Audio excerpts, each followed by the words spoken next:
Saúde a igreja do Papai do Senhor, todos aqueles que gostam de acompanhar a palavra do Senhor, aos cristãos, não os cristãos, mas mesmo assim gostam de ler a palavra do Senhor, falar um pouco do amor do Senhor Jesus Cristo. E lá em João 3,16 diz: porque Deus amou o mundo de tal maneira que deu o seu Filho unigênito, para que todo aquele que crê não pereça, mas tenha a vida eterna.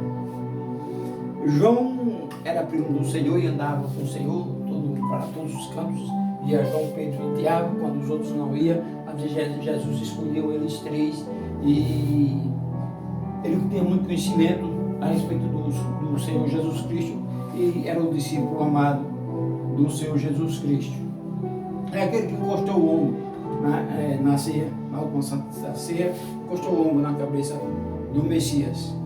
E João, ao citar esse versículo, ele procurou matematicamente explicar o tamanho do amor de Cristo, porque alguém tem um determinado local que ele tem que parar. Tem uma contagem matemática que há uma limitação, mas Deus é ilimitado. Não tem limite para o amor de Deus.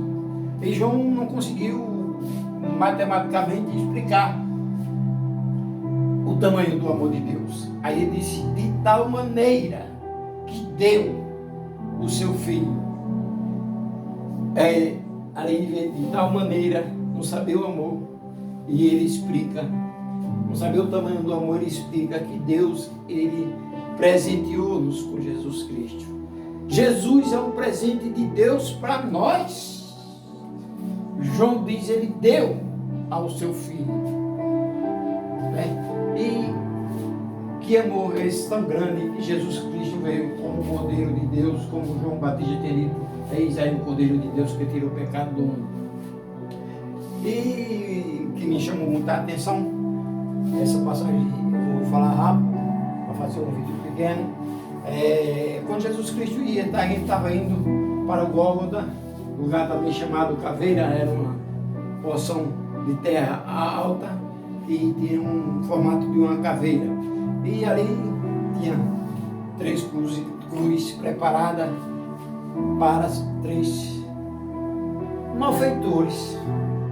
Mas Cristo foi no meio deles, porque o povo escolheu Jesus Cristo, o Filho de Deus, o inocente, aquele que é o nosso dono, aquele que é o meu dono e o seu, no lugar de um ladrão, no lugar de um malfeitor. Jesus foi crucificado no meio de 2 malfeitores. E aí, estando Jesus na cruz com os ladrões, aí um dos ladrões disse para o Senhor: se tu és realmente o Filho de Deus, por que tu não salva a nós, a ti e a nós também? Jesus Cristo, calado estava e calado ficou. Eu lembro até o versículo que diz: como um cordeiro mudo foi levado ao matador. Mas ali, o outro ladrão, na direita, ele retruca o ladrão da esquerda, diz: olha, nós estamos aqui por nossos atos são merecidos, mas este aí não, este é o inocente, não fala assim contra eles. Aí depois olha para o Senhor Jesus Cristo, diz uma coisa maravilhosa que nos chama muita atenção até para os dias de hoje: o amor com o perdão de Deus para com a humanidade. Ele olha para Jesus e diz: Rei, lembra-te de mim quando ele está no teu reino. Eu citei a palavra rei, porque ele é o nosso rei. Mas ele disse: Jesus, lembra-te de mim quando entrar no teu reino. Existe um rei que já está aqui na terra. Quando João Batista começou a falar de Jesus Cristo, João Batista explicando sobre Jesus, ele disse que tinha uma pessoa que era maior do que ele, que ia vir. E essa pessoa, ela tinha um reino. Porque ele dizia: arrependei-vos e convertei-vos, para que seja salvo os vossos pecados. E ele pregava o Senhor Jesus Cristo como sendo maior do que ele. Tem uma passagem que ele diz que Jesus Cristo, ele não era digno de desatar as sandálias do Senhor Jesus Cristo. E ao ladrão, ele, ao ouvir, ele se vira para o ladrão, provavelmente sim, e escuta quando o ladrão diz: lembra-te de mim. É mesmo que dizer: olha para mim, Senhor, eu não sou digno da tua misericórdia, eu não sou digno, Senhor, que eu esteja contigo. Os meus feitos, eles não merecem, Senhor, estar no teu reino, mas usa de misericórdia para comigo, Senhor. Lembra-te de mim no teu reino. E ali Jesus Cristo olha para mim, para eles, e diz: ainda hoje estarás comigo no paraíso. Aleluia. A saber, o paraíso é o terceiro céu. Ou seja, ainda hoje eu te levarei até o terceiro céu. Um pecador que não, pelos seus atos, não merecia, mas o amor de Deus é tão grande para comigo, para com você, de uma tal maneira que ele não só fez a nossa imagem e semelhança, mas nós perdemos lá no Éden, através de Adão e de Eva. Nós perdemos por causa do pecado. Nos distanciamos de Deus. E Deus tinha o prazer de conversar com Adão, com Eva, na virada da tarde. Dou por visto aquele papo que eles tinham. Você conversar com Deus, já pensou? No dia de hoje você para e pense comigo. Você conversando com o próprio Deus. Você batendo papo com o próprio Deus. E Deus lhe ensinando as coisas. E aquela maravilha. E no jardim que o Senhor tinha preparado para eles. Mas infelizmente tivemos nossos erros. Assim como os anjos também tiveram.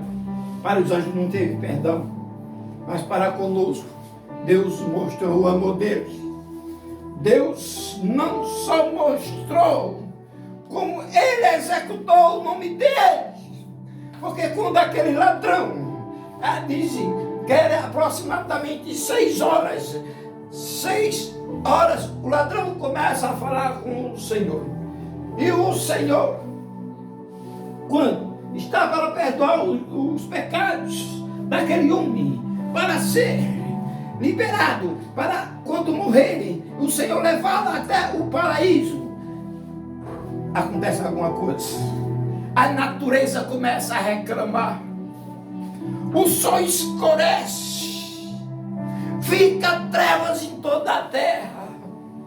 A natureza reclama a morte do Filho de Deus, a morte do teu dono, a morte do meu dono, a morte daquele que estava entregando a vida para salvar-nos, porque nós não tínhamos condição de ser salvos, porque sangue de bode, sangue de ovelha, sangue de qualquer animal, ele não tirava pecado, ele só fazia encobrir o pecado. Tinha que ser um sangue perfeito, tinha que ser o sangue do Cordeiro de Deus, que tira o pecado do mundo, como João diz. E a palavra lhe tira, não só é afasta, não, é arrancar pela raiz. Jesus pega o meu e o teu pecado e Ele tira pela raiz e te perdoa. E dos teus pecados Ele não lembra mais. Que amor é esse? João ficou abismado, admirado. Aí aquelas trevas, elas foram até as 9 horas. Aí tem uma música que diz: e se a cruz falasse? Se a cruz falasse? Aí depois eu pensando, e o martelo, ou seja, o machado que bateu naquele tronco daquela árvore, se também falasse, e se aquela árvore, ela falasse, ela não queria vir não, porque era o Senhor deles que ia para a morte. Era o Senhor deles que estava condenado. A natureza não queria. A natureza reclamou. E aquela cruz, se ela falasse, ela dizia: bata em mim, todas as pancadas que derem em mim, porque ele não merece isso. Ela conversava, ela tentava convencer aqueles que estavam matando o Filho de Deus. Mas foi necessário que acontecesse para que você fosse salvo, para que eu fosse salvo, para que a humanidade fosse salva. Agora tem um preço, nem tudo é de graça. Tem que aceitar Ele como o único e suficiente Salvador. Se você não aceitar Jesus, você não tem a vida eterna, você não conquista a salvação, porque está nele a salvação. A salvação é dele. Ele disse: eu sou o caminho, eu sou a verdade, eu sou a vida. Ninguém vem ao Pai a não ser por mim. Jesus é o caminho. Que caminho é esse? É o caminho que leva para os céus. Jesus, ele é a verdade. Ele não aceita mentira. Ele não pactua com a mentira. E ele é a vida. Só ele pode dar vida. E essa vida que ele está falando não é essa vida aqui na terra, não. Porque essa vida passa. Sim, essa carne, ela volta para o pó. E nós, do fôlego, ele se acaba aqui na terra. Deixamos de existir. Por isso, quando uma pessoa morre, botam logo no cartório, o governo bota CPF cancelado, ou seja, você deixa de ter documento, você deixa de existir aqui na terra, mas você continua, porque você tem uma alma, você tem um espírito que saiu de dentro de Deus, e esses são eternos, esses não morrem. Agora, dependendo dos seus feitos aqui na terra, ou você tem se arrependido, aí você pode galgar a vida eterna. Agora só através de Jesus Cristo, porque só Ele é a salvação para as nossas almas. Só Ele pode levar para os céus. Pensa nisso. Não troca nada neste mundo por Jesus Cristo. Não troca as belezas deste mundo. Os ouros desse mundo, as pratas deste mundo, toda a riqueza deste mundo, os iates deste mundo, nunca troque por Jesus. Não venda a sua alma para Satanás. Satanás quer dizer adversário, porque antes ele era um anjo de luz. Mas não vou mais adiantar explicando aí a passagem desse anjo, mas que tornou-se assim adversário. Adversário porque ele tornou-se adversário do Senhor Jesus Cristo. Ele tornou-se adversário de Deus. E ele tornou-se adversário de nós por causa do Senhor Jesus Cristo. Porque Deus usou de misericórdia para conosco. E Ele não quer que nós ganhemos a vida eterna. E além disso, nós ganhamos uma coisa que Ele tinha vontade e Deus não deu a Ele. Nós somos imagem e semelhança do Senhor. Quando Ele olha para você, Ele tem raiva. Quando eles olham para você, Ele tem raiva. Porque eles queriam ser a imagem e semelhança de Deus e não são. E você é a imagem e semelhança de Deus. Fiquem em paz. Deus abençoe. Você que não sabe ainda o Senhor Jesus Cristo. Pense direito. Porque essa vida aqui na terra passa rápido. É só um fogo. Se o fogo sair, não pense que é esse ventinho que corre por aí, não. É o fogo da vida. Se o fogo sair, pode ser mais tarde, pode ser amanhã, pode ser outro dia. Não sabe, só quem sabe é Ele. Porque a última palavra é dele. O comando é do Senhor. Ele ainda está no controle da terra. Mas enquanto Ele está aqui, há arrependimento de pecado para aquele que se arrepender, há salvação. Se arrepende. Mas eu não tenho pecado. Melhor ainda, confessa a Ele como teu Salvador. Porque se tu não confessar, tu também não vai. Mas eu sou bonzinho, eu faço caridade. Caridade não leva para o céu, não. Caridade é uma obrigação nossa como ser humano ajudar um outro. Jesus Cristo deixou 2 versículos. De 10 ele tirou 2. E onde está afirmado o amor de Deus, nós vemos que há uma firmeza nesse versículo. Porque primeiro ele diz, amai a Deus sobre todas as coisas. O amor é primeiro para nós. O amor a Deus. Depois vem, amai-vos uns aos outros. Difícil, né? Amar uns aos outros. Mas para você fazer isso, você tem que aprender a dizer não a muitas coisas. Você tem que deixar muitas coisas. Inclusive, a pior coisa que tem, esses 2 versículos já são difíceis, é você dizer não. Mas tem gente, mas é tão fácil dizer um não, às vezes nós já temos um não. Eu estou dizendo não para você mesmo. Quando você quer uma coisa, você luta por ela. E se alguém for dizer, não pode assim, não é assim, aí você diz, não, é porque eu quero.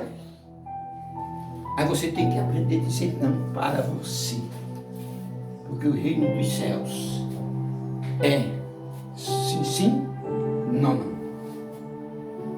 E se você disser não para Cristo, como é que fica? Tantas pessoas dão não para Ele, mas Ele ainda está esperando essas pessoas, porque Ele ama, e Ele não quer ver ninguém condenado. Mas a igreja está para subir. Jesus Cristo dá para vir buscar a igreja dele. Os sinais estão aí. Quando perguntaram a Ele quando ia ser o final do mundo, Ele disse, nem eu sei, nem os anjos dos céus. Só o meu Pai, que está nos céus, Ele sabe. Agora Ele está com o Pai. Ele, na qualidade de Jesus Cristo, veio aqui na terra. Agora Ele assumiu o lugar do Verbo. O Verbo da vida. Lá em cima, sentado no trono, o Pai e o Verbo. E o Espírito Santo está aqui, tomando conta da igreja. Mas eles 3 são um. Eles é Deus. Eles é o Senhor dos exércitos, o dono de tudo e de todos, e o seu dono e o meu dono. Em nome de Jesus eu te agradeço. Amém.